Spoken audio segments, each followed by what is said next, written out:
Do you know why you're here? Bad luck, I guess. दोस्तों बीते कुछ दिनों से हम GTA 6 के लीक्स को देख रहे हैं, जबकि इसका एक्सटेंडेड लुक 27 अगस्त को आने वाला था नेटफ्लिक्स के ऊपर। वो तो हम देखते ही उसके लिए काफी ज्यादा हाइप उठी हुई थी, लेकिन साइबर लीक ने सारे काम हमारे लिए पहले ही कर दिए कि तुम नेटफ्लिक्स के ऊपर क्या देखोगे, मैं तुम्हें पहले ही दिखा देता हूँ एक्स के ऊपर या दूसरे सोशल मीडिया प्लेटफॉर्म के ऊपर। तो साइबर लीक ने हमें अलग अलग तरीके के गेम प्ले दिखा दिए कि पहला मिशन कैसा होगा, गाड़ी कैसे चलती है, फाइट कैसे होएगी, क्लब में कैसे जाके क्या नज़ारे देखने को मिलेंगे। मतलब हर वो चीज़ जो आप देखना चाहते थे GTA 6 के अंदर, वो साइबर लीक ने थोड़ी थोड़ी आपको दिखा दी है कि ये चीज़ें होंगी इसके अंदर। अब यहाँ पर कई सारे लोगों को शायद ये असली खेल समझ ही नहीं आया कि GTA 6 लीक करने से फ़ायदा किसका हुआ, रॉकस्टार का हुआ, साइबर लीक का हुआ या हमारा हुआ। मुझे तो ऐसा लगता है हम तीनों का ही फ़ायदा यहाँ पर हो चुका है। साइबर लीक कहता है कि मैं तो प्रोटेस्ट कर रहा हूँ अगेंस्ट नो डिस्क वाले रूल के,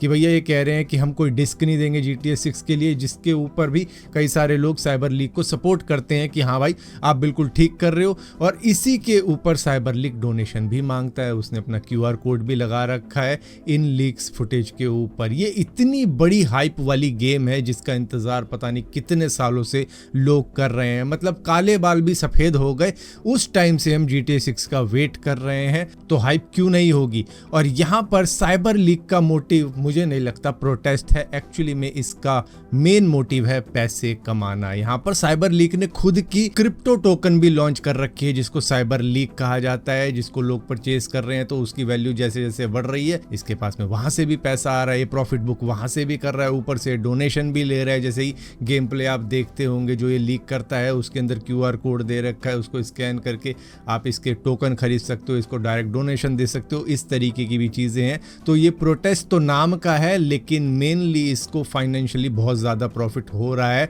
इस प्लेबल बिल्ड के होते हुए। अब इसके हाथ में कैसे लगी कैसे नहीं लगी वो एक अलग टॉपिक है, लेकिन जो चीज़ इसके पास में वो बिलियंस ऑफ US$ की है, जिसकी वजह से ये अच्छी खासी कमाई कर रहा है। प्रोटेस्ट तो सिर्फ नाम है, एक्चुअली में इसका काम पैसे कमाना है इस वक्त के लिए, क्योंकि ये पैसे तभी तक कमा सकता है जब तक ये गेम लॉन्च नहीं हो जाती। एक बार ये गेम लॉन्च हो गई तो फिर तो सभी इसके गेम प्ले डाल रहे होंगे, सभी इसके मिशन दिखा रहे होंगे कि यहाँ पे जाओ वहाँ पे जाओ, इस तरीके से कर रहा हूँ मैं। हर एक बंदा डालेगा इसके गेम प्ले, लेकिन अभी सिर्फ यही डाल सकता है इसके गेम प्ले, जिसकी वजह से यही इस वक्त में दुनिया का सबसे बड़ा गेमर है, क्योंकि बिलियंस ऑफ US$ की वर्थ की गेम इसके पास में है, जिसको ये लीक करने की भी बातें कर रहा है, क्योंकि इसने डेड मैन स्विच को एक्टिवेट कर रखा है अपने सिस्टम के ऊपर। अब यहाँ पर होता क्या है, इसने अलग अलग सर्वर पे डेडमैन स्विच लगा रखा है, जहाँ पर ये प्लेबल बिल्ड इसने अपलोड कर रखी है, और वो लीक तब हो जाएगी अगर ये उसको लॉगिन नहीं करता है एक दिन के लिए भी। मतलब जब तक ये लॉगिन कर रहा है, जिस तरीके से कहते हैं ना, जब तक मेरी कॉल आ रही है तुम समझ लो मैं जिंदा हूँ, मेरी कॉल ना आए तो समझ लो मैं मर गया, ये चीज़ें कर देना, बम ब्लास्ट कर देना, ये कर देना, उस तरीके का कुछ सिस्टम है यहाँ पर।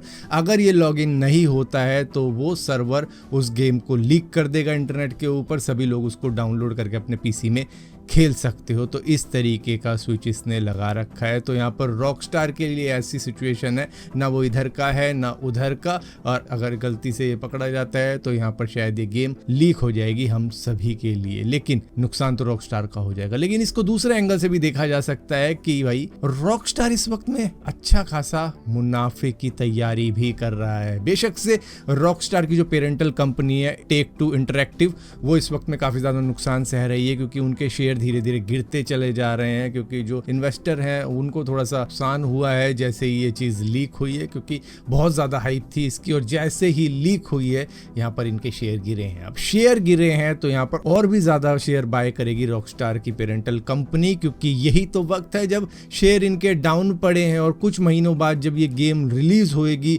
इतना ज़्यादा प्रॉफिट ये कमाने वाले हैं, बिलियंस ऑफ US$, क्या मैं कहूँगा ट्रिलियंस ऑफ US$ कमाएंगे जैसे ही GTA 6 रिलीज हो जाएगी, क्योंकि बहुत ज़्यादा वेट किया है इन गेमर्स ने, और चाहे 6000 की हो 8000 की हो, गेमर तो इसको परचेज करके खेलने ही वाला है। और सिचुएशन भी ऐसी सोनी ने बना रखी है, आप डिस्क नहीं ले सकते, जिसकी वजह से शेयर होगी नहीं ये गेम, तो प्रॉफिट ही प्रॉफिट है रॉकस्टार के लिए। और यही टाइम है जब वो सस्ते शेयर खरीद सकता है अपने लिए, और उसके बाद में आगे चल के एकदम से ही वो चाहे 3x 4x हो, वो प्रॉफिट बुकिंग कर लेगा अपने लिए। तो मतलब प्रॉफिट तो इनको होने वाला है, क्योंकि ये दबा के इस वक्त में शेयर परचेज कर रहे हैं, क्योंकि सस्ते शेयर और कब मिलने वाले हैं इनको, आगे जाके तो ये रिलीज होने वाली है गेम, तो उसके बाद में तो बूम हो जाएगा इनके शेयर का। तो जिसकी वजह से साइबर लीग तो कमा ही रहा है, यहाँ पर रॉकस्टार भी कुछ कम नहीं है, वो भी अच्छी खासी कमाई कर जाएगा। तो ये नेगेटिव पीआर GTA 6 के लिए, या कह लो एक प्रमोशन टैक्टिक काम कर रहा है हर तरफ से, हमारे लिए भी,